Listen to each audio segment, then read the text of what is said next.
Soon workmen came to give the twins their numbers. Donald was 9 and Douglas 10. When the men went away, they were left alone in the shed. "You may have noticed, Dougie, that yon painters forgot something." "What did they forget?"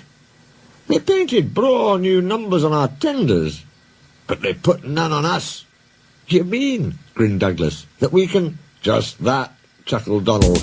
"Who'd you wished? Here's the inspector." "No 9 and 10, smiled the inspector. "Here's Duck. He'll show you round before you start work." The twins enjoyed themselves and were soon friends with Duck. They didn't mind what they did. They tackled goods trains and coaches easily. For once the twins had shunted them, trucks knew better than to try any tricks. "We like it fine here," said Donald. "That's good," smiled Duck. "But take my tip. Watch out for Gordon, Henry and James. They're sure to try some nonsense." "Get a flash yourself," chuckled Douglas. "We'll soon settle them." Donald and Douglas had deep-toned whistles. "They sound like buses," said Gordon. "Or ships," sniggered Henry. "Tugboat Annie," laughed Gordon. Donald and Douglas cruised quietly up, one on each side.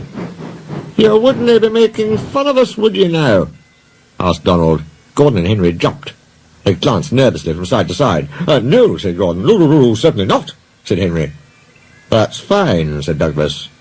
"Now just mind the both of you, and keep it that way." That was the way Gordon and Henry kept it. Every day, punctually at 3:30, Gordon steams in with the express.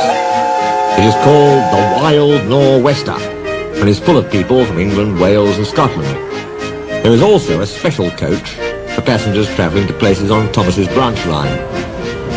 When the other coaches are taken away empty, engines have to remember to shunt the special coach to the bay platform. It doesn't wait there long. Thomas, with Annie and Clarabelle, comes hurrying from the junction to fetch it. Thomas is very proud of his special coach. One afternoon, Douglas helped Duck in the yard, while Donald waited to take a goods train to the other end of the line. As Duck was busy arranging Donald's trucks, Douglas offered to take away Gordon's coaches. Douglas was enjoying himself when an awful thought struck him. "I hope the Fat Controller doesn't find out I shouldn't be here. I couldn't abide going back." He worried so much over this that he forgot about Thomas's special coach. He pushed it with the others into the carriage siding, then ambled along to join Donald at the water column. Soon Thomas came fussing. "Where's my coach?" "Coach?" asked Donald. "What coach?" "My special coach that Gordon brings for me. It's gone. I must find it." He bustled away. "Lost sakes," said Douglas. "I'm more stowed the special coach with the others." "You see that?" exclaimed Donald's driver. A mob of angry passengers erupted from the siding. "They're complaining to the Fat Controller. He'll be coming here next." "Now listen," said Douglas's driver. "We'll change tenders. Then I'll wire with ye, Donald, and take yon goods. Dinna flash about us. Quick now, do as I say." The Fat Controller and 3 passengers walked towards them.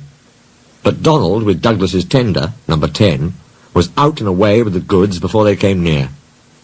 Douglas and his driver waited with innocent expressions. "Ah," said the Fat Controller, "number 9. And why have you not taken the goods?" "My tender is awa, sir." The driver showed him the tender, still uncoupled. "I see. Some defect, no doubt. Tell me, why did number 10 leave so quickly?"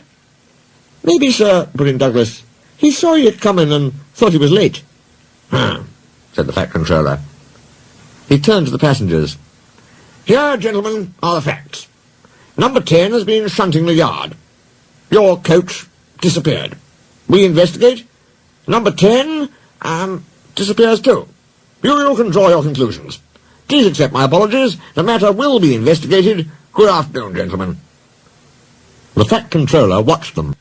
His shoulders twitched. He wiped his eyes. Douglas wondered if he was crying. He wasn't. He swung round suddenly.